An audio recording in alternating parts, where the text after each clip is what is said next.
सपना के झूठे आरोपों की वजह से सपना के सास ससुर बहुत ज़्यादा बीमार पड़ गए हैं, हॉस्पिटल में एडमिट हो गए हैं। सपना ने इतने गंदे गंदे आरोप, इतने घटिया घटिया आरोप अपने ससुर के ऊपर क्यों लगाए? आखिरकार क्या सच सपना को मारा था ससुर जी ने? क्या है इसके पीछे की सच्चाई? सपना कोई बेचारी नहीं है, सपना करोड़ों की मालकिन है। इसके पीछे की सच्चाई क्या है? प्रॉपर्टी भी सपना के हाथ लग चुकी है। चलिए वीडियो को शुरू करते हैं। उससे पहले आप लोग चैनल पर नए हैं तो सब्सक्राइब करके बेल आइकन प्रेस कर देना और नई नई अपडेट आप सभी को इस चैनल पर मिलती रहेंगी। चलिए वीडियो को शुरू करते हैं। हेलो फ्रेंड्स, मैं हूं रेखा, आप सभी के सामने लेके आ गई हूँ रिएक्शन वीडियो। जैसा कि आप सभी लोगों ने देखा होगा कि अंशु ने लाइव चलाई थी, उस लाइव में बहुत घटिया बहुत ही गंभीर आरोप जो सपना को ऊपर लगाए हुए थे कि इस सपना की वजह से सपना ने पूरे घर को बर्बाद कर दिया। सपना की वजह से आज मम्मी पापा बीमार पड़ गए हैं, सपना के सास ससुर यानी बीमार पड़ गए हैं, हॉस्पिटल में एडमिट है, बहुत ज़्यादा परेशान है। क्यों? क्योंकि सपना ने उस घर को बर्बाद कर दिया। सपना ने ऐसा क्या किया जिससे कि वो बीमार पड़ गए? सपना ने ना ही तो कोई आरोप लगाया, ना ही कुछ किया, सिर्फ लीगल एक्शन की वजह से सास ससुर बीमार पड़ गए। ये तो बहुत बड़ी बात है। और दूसरा आरोप सपना ने, अंशु ने सपना के ऊपर ये भी लगाया था कि सपना कोई पिचारी नहीं है, सपना करोड़ों की मालकिन है। अजी करोड़ों की मालकिन है, इसी बात की तो तुमको जलन हो रही है, इसी बात की जलन हो रही है। यही बात तो तुम लोगों से बर्दाश्त नहीं हो रही कि हाँ सपना करोड़ों की मालकिन है। वो करोड़ों की मालकिन नहीं, वो अपने पति का पैसा अगर उसके पास है भी तो उसने खर्च भी कर दिया होगा। वो अपनी सेफ्टी के लिए वो पैसा लेकर गई थी साथ में।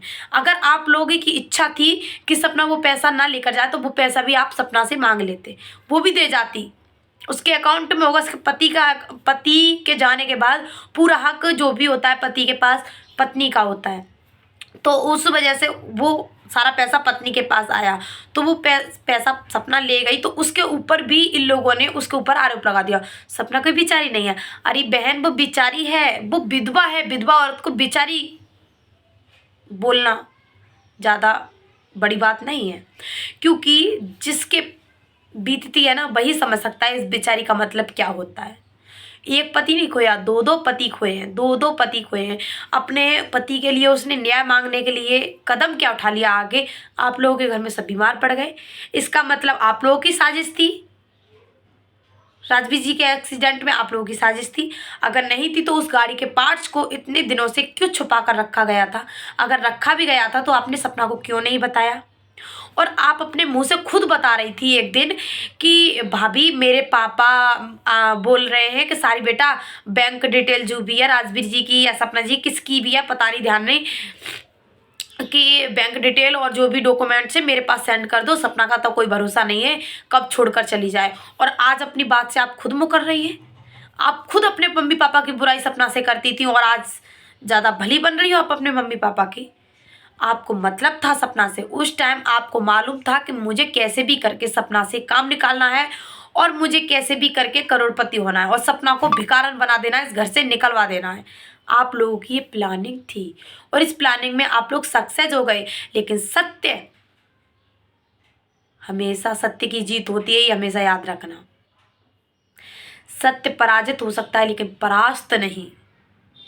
हमेशा जो इंसान सही की रास्ता चलता है उसके सब खिलाफ हो जाते हैं। ये कलयुग है लेकिन लास्ट में विजय सत्य की होती है, तो देख लेना सत्य की ही विजय होने वाली है। और तुम्हें उन मासूम सी बच्चियों पर तरस नहीं आया और क्या बोलती हूँ बात बात पे, मैं उस मासूम सी बच्चियों की वजह से चुप हूँ, बच्चियों की वजह से चुप हूँ।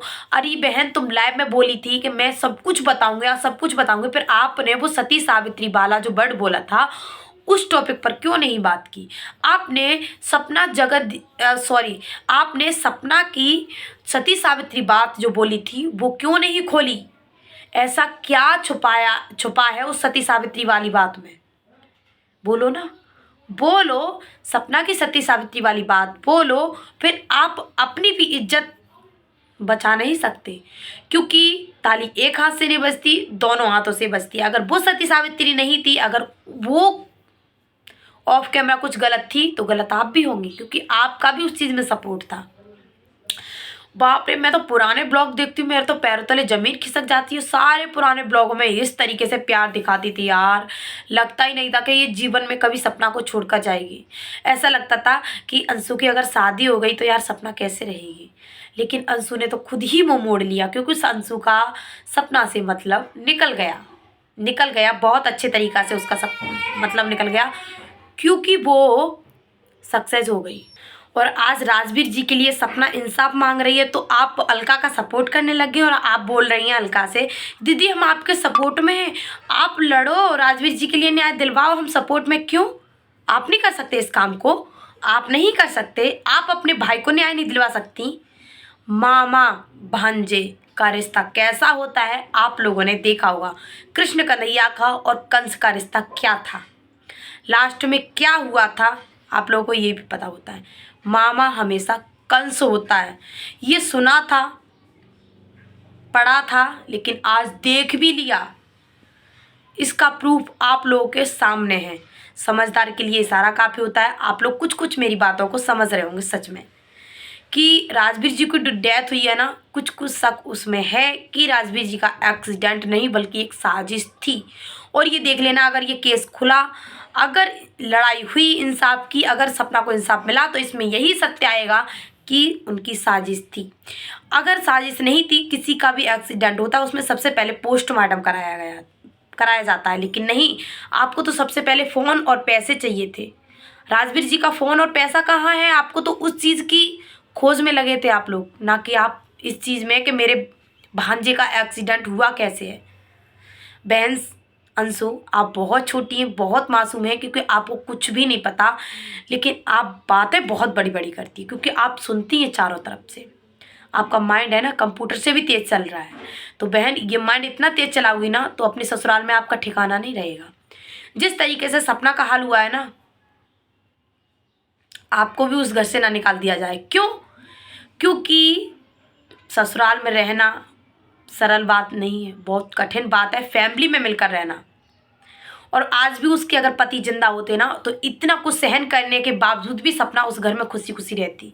लेकिन जब उसका सहारा ही नहीं है उस घर में, जब उसके पति ही नहीं है, तो वो किस वजह से उस घर में रहे? बूढ़े माँ बाप की सेवा करने के लिए रहे, और उसका जो पूरा जीवन बर्बाद हो गया, उसके लिए कौन देखेगा? कौन देखेगा? कोई नहीं देखेगा बहन, कोई नहीं देखेगा। देखा था जब सपना बीमार हुई थी, सासू माँ कभी गले से भी नहीं लगाती थी, कभी उसको चिपकाती भी नहीं थी कि बेटा, आज तक नहीं देखा है मैंने सपना के दो पति चले गए कि सासू माँ ने कभी ये भी बोला हो कि बेटा मैं तेरी सहारा हूँ, हमेशा तेरा सपोर्ट करूँगी और तू मेरे जिगर का टुकड़ा है, या तू मेरी बेटी, बहू नहीं बेटी है।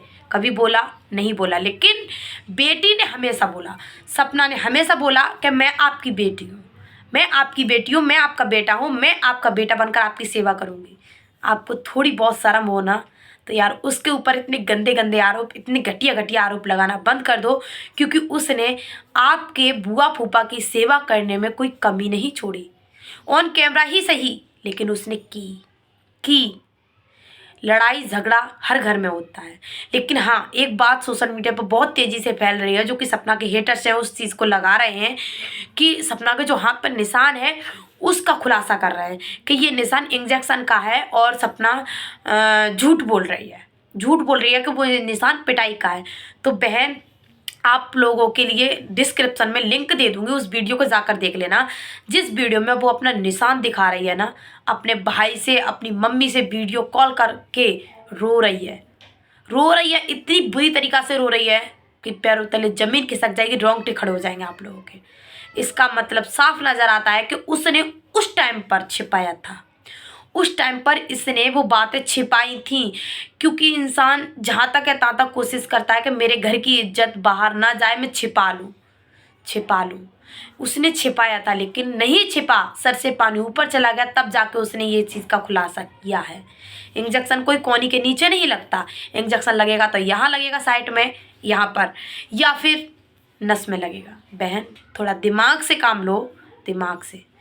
तो मुझे पता है कुछ लोगों को मेरी बातें बुरी लग रही होंगी, यहाँ तक कि अंशु को भी मेरी बातें बुरी लग रही होंगी, लेकिन अंशु, अभी तुम बहुत छोटी हो, अभी तुमको कुछ भी नहीं पता है। अभी तुमको जो बताया जा रहा है उसी टॉपिक पर आप बात कर रही हैं, और जो आप लोगों ने देखा है उसी टॉपिक पर बात कर रही हैं। उस टॉपिक पर बात करो जो आपकी लाइफ में अभी आया नहीं है, फ्यूचर की बात करो कि आप एक मैरिड लाइफ जिएंगी ना, तब तुमको पता चलेगा कि एक मैरिड लाइफ की ज़िंदगी और अनमैरिड लाइफ की ज़िंदगी, स्टूडेंट की ज़िंदगी कैसी होती है। तो समझो मेरी बातों को। और सपना, आप राजवीर जी के लिए, न्याय के लिए लड़ रही हैं, लड़ो, हम सब आपके सपोर्ट में हैं, लेकिन पीछे मत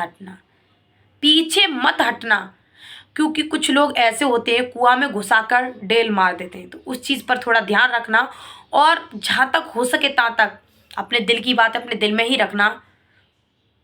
बस थोड़ा कहना बहुत समझना, लड़िए, हम आपके सपोर्ट में हैं और श्याम बाबा से उम्मीद है कि आपको न्याय ज़रूर मिलेगा, आपके पति को इंसाफ ज़रूर मिलेगा। उन मासूम सी बच्चियों के पिता से साया उठाया ना, उस चीज़ का भगवान ज़रूर बदला लेंगे। तो मेरी वीडियो पसंद आई तो लाइक कमेंट शेयर, चैनल को सब्सक्राइब ज़रूर करना। और जितने भी आरोप लगाए हुए हैं सपना के ऊपर मुझे बिल्कुल भी पसंद नहीं आए। ये एक मासूम सी बच्ची को एक माँ के रूप में जिसको देखा था उसके ऊपर इतने घटिया आरोप लगाना कहीं तक शोभा नहीं देता। पैदा करने से बड़ा, जन्म देने से बड़ा पालने वाला होता है। तो उस चीज़ की तो लिहाज रख लेते आप लोग, लेकिन नहीं रखी। तो क्या कहना चाहेंगे, आप लोगों का क्या ओपिनियन है? और दुआ करना कि राजवीर जी को इंसाफ मिले, उन बच्चियों के साथ जो हुआ है उस चीज़ का बदला भगवान लें। तो मिलते हैं नेक्स्ट वीडियो में, तब तक के लिए राधे राधे, जय श्री कृष्ण।